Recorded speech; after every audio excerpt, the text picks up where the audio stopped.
Grand-mère, pourquoi ai-je le statut d'Indien et pas le cousin Lucas? C'est une bonne question, Sarah. Luca n'a pas le statut indien parce que le père de la tante Nadine et l'une de ses grands-mères n'ont pas le statut indien. Donc, aucun des enfants de Steve et Nadine n'a ce statut. Mais c'est tellement injuste. C'est sûr. Le père de ton oncle Bob n'a pas le statut indien et son grand-père s'est marié avec une non-indienne, mais ses cousins ont tous le statut. Pourquoi? Parce que le grand-père de Bob s'est marié avec une non-indienne avant 1985. Avant 1985, ça voulait dire que la grand-mère de Bob devenait indienne. Vraiment? Vraiment. Qui a établi ces règles? Le gouvernement du Canada, Sarah. Et c'était pire avant. Pire à quel point? Il faut remonter à avant l'arrivée des Européens au Canada. À l'époque, chaque Première Nation avait son propre territoire, sa propre culture et ses propres règles pour déterminer qui était membre et qui ne l'était pas, en fonction des relations familiales. Les femmes et les hommes avaient des rôles différents, mais tout aussi respectés. Lorsque les Premières Nations ont signé des traités avec le Canada, les droits issus des traités s'appliquaient à tous leurs descendants, à leurs familles. Il n'existait pas d'Indiens inscrits ou non inscrits. Pourquoi cela a-t-il changé?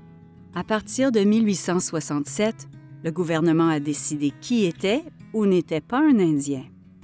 En 1876, la loi sur les Indiens a étendu le contrôle du gouvernement. Mes arrière-grands-parents étaient tous deux issus des Premières Nations. Ils ont eu 4 enfants, 3 garçons et une fille. Selon la loi sur les Indiens, les enfants étaient tous des Indiens inscrits. 2 des enfants ont épousé des personnes qui ne sont pas des Premières Nations. Les enfants qui avaient un père des Premières Nations étaient des Indiens inscrits, mais les enfants dont la mère était autochtone ne l'étaient pas. Mais c'était la même famille. Les femmes qui perdaient leur statut indien par mariage ne pouvaient même pas rendre visite à leurs parents dans la réserve, à moins d'avoir la permission de l'agent des Indiens. C'est ce qui est arrivé à ma grand-mère. Ça a déchiré ma famille. La femme de son frère n'était pas des Premières Nations. Pourtant, elle a obtenu le statut indien. Vous pouviez perdre votre statut d'Indien pour d'autres raisons. Par exemple, avoir obtenu un diplôme universitaire, être devenu médecin ou avoir vécu hors du Canada pendant plus de 5 ans.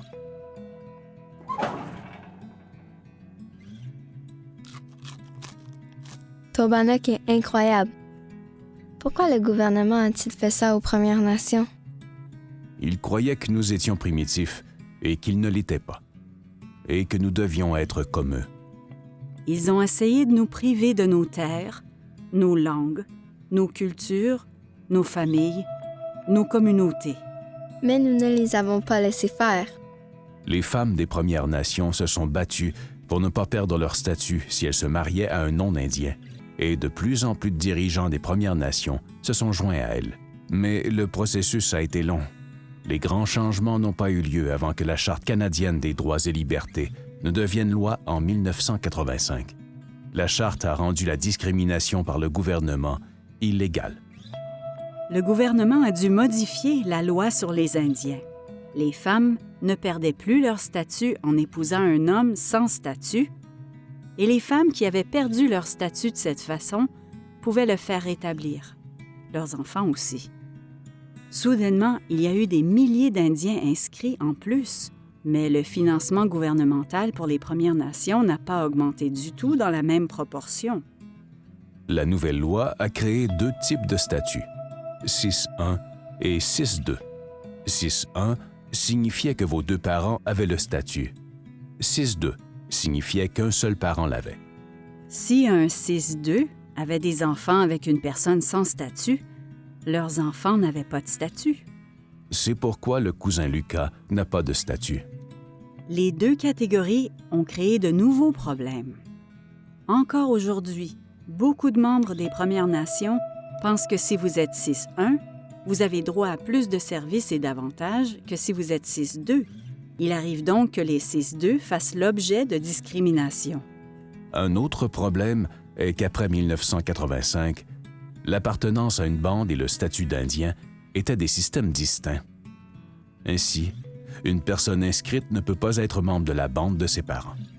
Par ailleurs, certaines bandes accordent l'appartenance à leurs enfants ou petits-enfants qui n'ont pas de statut, mais le gouvernement fédéral ne finance la bande que pour les membres inscrits. Donc, il y avait encore de la discrimination.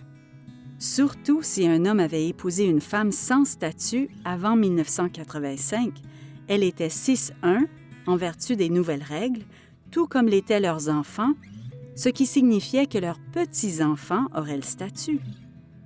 Mais si une femme avec statut avait épousé un homme sans statut avant 1985, leurs enfants étaient 6-2 et leurs petits-enfants pouvaient ne pas avoir de statut du tout. C'est pourquoi une femme des Premières Nations, nommée Sharon McGiver, a poursuivi le gouvernement en justice en 1987. Sharon a perdu son statut lorsqu'elle a épousé un homme sans statut avant 1985. Elle a été réintégrée après 1985. Son fils Jacob a obtenu le statut 6-2, mais ses enfants ne l'ont pas obtenu, car la femme de Jacob était sans statut. Cependant, le frère de Sharon a épousé une femme non inscrite avant 1985, de sorte que les cousins de Jacob ont obtenu le statut 6-1, ce qui signifie qu'ils pouvaient transmettre leur statut même si l'un de leurs parents était non inscrit. Parce que Sharon a gagné son procès, le gouvernement a finalement dû modifier à nouveau la loi sur les Indiens en 2010 afin que les personnes comme Jacob obtiennent le statut 6-1 comme leurs cousins. Alors, finalement, c'est devenu juste. Pas si vite, Sarah. Les changements apportés en 2010 ont aidé les personnes qui étaient injustement traitées, comme l'était Sharon. Mais malheureusement, le gouvernement l'a limité aux personnes nées après 1951. Pourquoi 1951? Et puis, en 2015, 3 membres de la Première Nation des Abénaquis de Danak ont constaté la nouvelle loi sur les Indiens et ont gagné. Lorsque Sharon McGiver a gagné sa cause, ses petits-enfants nés après 1985 ont obtenu le statut 6-2. Mais les hommes indiens qui avaient épousé des femmes non inscrites avant 1985 et dont les fils avaient épousé des femmes non inscrites avant 1985 ont eu des petits-enfants et même des arrière-petits-enfants inscrits, mais pas leurs sœurs qui ont épousé des hommes non inscrits. Le gouvernement a dû procéder à des changements pour traiter de la même manière les petits-enfants de sexe masculin et féminin nés avant 1985. Et pour mettre fin à la discrimination à l'égard des filles par rapport aux fils s'ils étaient nés d'hommes indiens, de femmes non indiennes qui n'étaient pas mariées. C'est tellement compliqué. Quel est ton statut? Je suis 6-2. Et moi, 6-1. Et moi, qu'est-ce que je suis? Tu es 6-1, Sarah. Donc, la loi sur les Indiens est juste maintenant, n'est-ce pas? Il y a encore de graves problèmes. Pense à la raison pour laquelle le cousin Lucas et ses frères et sœurs n'ont pas de statut. Si les Premières Nations ne se battent pas pour changer la règle de la 2e génération, d'ici 3 générations, une personne sur 3 dont les ancêtres avaient le statut en 2005 l'aura perdu. Il y aura de moins en moins d'Indiens inscrits. Tous les problèmes dont nous avons parlé ont la même cause, Sarah.